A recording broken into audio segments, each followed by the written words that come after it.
Kalau tuan-tuan tengok Allah kurniakan air bersih dari langit sebagai sumber minuman kepada manusia.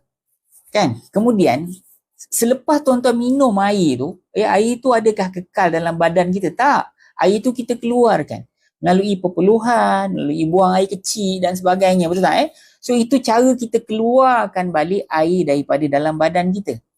Tapi kita sentiasa dapat minuman air yang bersih. Ya, macam mana Allah Subhanahu Wa Taala buat, tuan-tuan? Itulah kebijaksanaan Allah ni, tuan-tuan. Ya, memanglah dialah satu-satunya Tuhan, tuan-tuan. Jadi bila air itu telah pun kita keluarkan, air itu akan dialirkan ke satu tempat, diresapkan dekat dalam bumi dan sebagainya. Betul kan? Jadi air tu nanti, tuan-tuan, Allah Subhanahu Wa Taala akan sejatkan dia, tau. Akan sejatkan dia dan akan disedut semula ke langit untuk dijadikan sebagai, untuk dikumpul semula. Dan dia apa kita panggil dia akan dibawa oleh awan. Kemudian awan itu akan bawa pula ke tempat yang kering tadi dan dia akan hidupkan semula tanah-tanah yang tandus itu. Betul tak, tuan? Tuan tengok betapa bijaknya Allah Azza wa Jalla ni, tuan-tuan.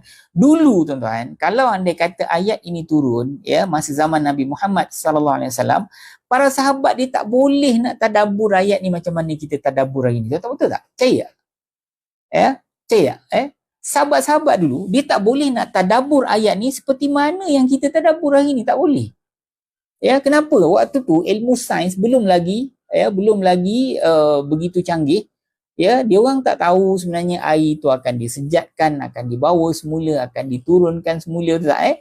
Jadi selepas berlalunya masa, barulah kita boleh tahu perkara tersebut, tak? Kita boleh tahu perkara tersebut.